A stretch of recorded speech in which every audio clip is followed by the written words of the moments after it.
Sabe aquelas lesões que parecem assombrar o esporte? Lesão de isquiotibial, tendinopatias. A gente se pergunta, com tanta ciência, com tanta tecnologia, por que algumas das lesões mais comuns continuam sendo um baita quebra-cabeça?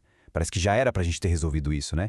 Mas a verdade é que, em muitos casos, a gente ainda tá meio que no escuro. Vamos mergulhar fundo nisso para entender por que a nossa abordagem tradicional talvez tenha chegado no limite e explorar uma nova forma de pensar que está literalmente mudando o jogo.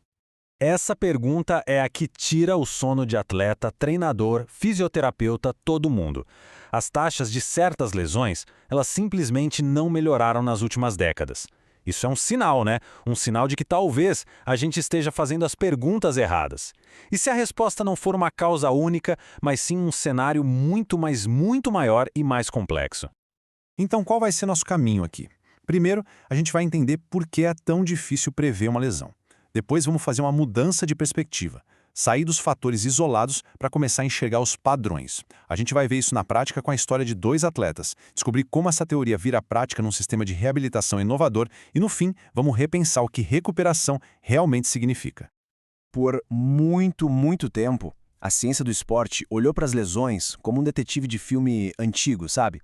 Sempre procurando aquela única prova, a arma do crime, a causa raiz de tudo. Essa abordagem tem nome e se chama reducionismo. A ideia parece fazer sentido, né? Se a gente conseguir quebrar um problema em pedacinhos e analisar cada um, a gente vai achar o pedaço que está com defeito. É um pensamento linear, de causa e efeito. Por exemplo, o músculo está fraco? É só fortalecer e a lesão some. Por décadas, essa foi a base de quase toda pesquisa em lesão esportiva. E para ser justo, o reducionismo teve seus grandes momentos. A ligação clara entre cigarro e câncer de pulmão é um exemplo. Só que tem um detalhe. O corpo humano em movimento não é uma máquina simples. Para lesões como as distensões discotibiais, essa busca por uma causa única tem sido uma jornada, olha, bem frustrante e muitas vezes sem uma resposta clara. É aqui que a coisa começa a ficar interessante de verdade. A gente está prestes a virar a chave. Mudar o foco de procurar um culpado isolado para começar a reconhecer padrões. É uma verdadeira mudança de paradigma. E quem está guiando essa mudança é a teoria da complexidade.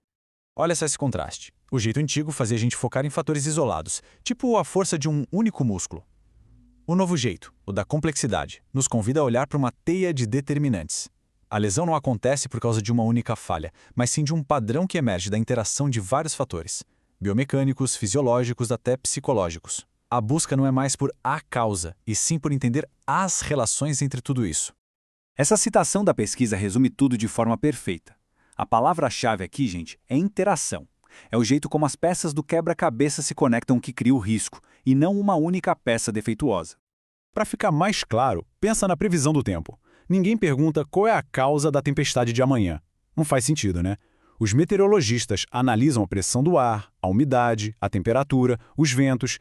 É o padrão que todas essas condições formam que permite prever a tempestade. Com as lesões esportivas, a lógica é exatamente a mesma. Ok, mas como é que essa tal teia de determinantes funciona no mundo real, na prática? Vamos pegar a mesma lesão, uma ruptura do ligamento cruzado anterior, o famoso LCA, e olhar para dois atletas completamente diferentes para ver o que acontece. De um lado, um jogador de basquete, do outro, uma bailarina. Os dois, infelizmente, tiveram a mesma lesão, ruptura de LCA. Mas os padrões que levaram a isso são totalmente diferentes.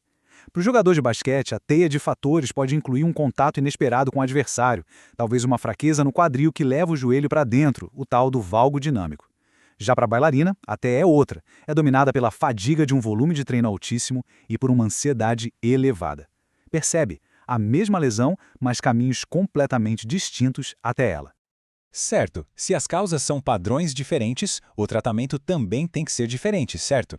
Exato! É aqui que entra a classificação de lesões musculares da British Athletics, a BAMIC. É uma aplicação prática e genial dessa nova forma de pensar. É a teoria virando prática.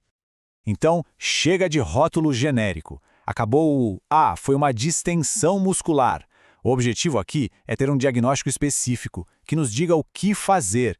Não é só saber qual músculo machucou, mas onde e como a lesão aconteceu dentro daquela estrutura complexa de músculo, face e tendão. Vamos dar uma olhada rápida na tabela. Uma lesão classe A acontece na fáscia, aquela capinha que envolve o músculo. Uma lesão B é bem na junção, onde o músculo vira tendão. E a classe C é dentro do tendão mesmo. E por que isso é tão importante? Porque cada um desses tecidos cicatriza de um jeito e responde ao exercício de maneira muito, muito diferente. E aqui está a consequência prática disso tudo. A reabilitação deixa de ser uma receita de bolo. Para uma lesão miofascial, A, o retorno à corrida pode ser bem rápido. Já para uma lesão músculo-tendão, B, o foco total é na regeneração do músculo e na força. E para a lesão C, dentro do tendão, que é a mais delicada, é fundamental proteger esse tendão adiando certos tipos de exercício. Ou seja, a reabilitação é feita sob medida para o padrão da lesão e não para um nome genérico.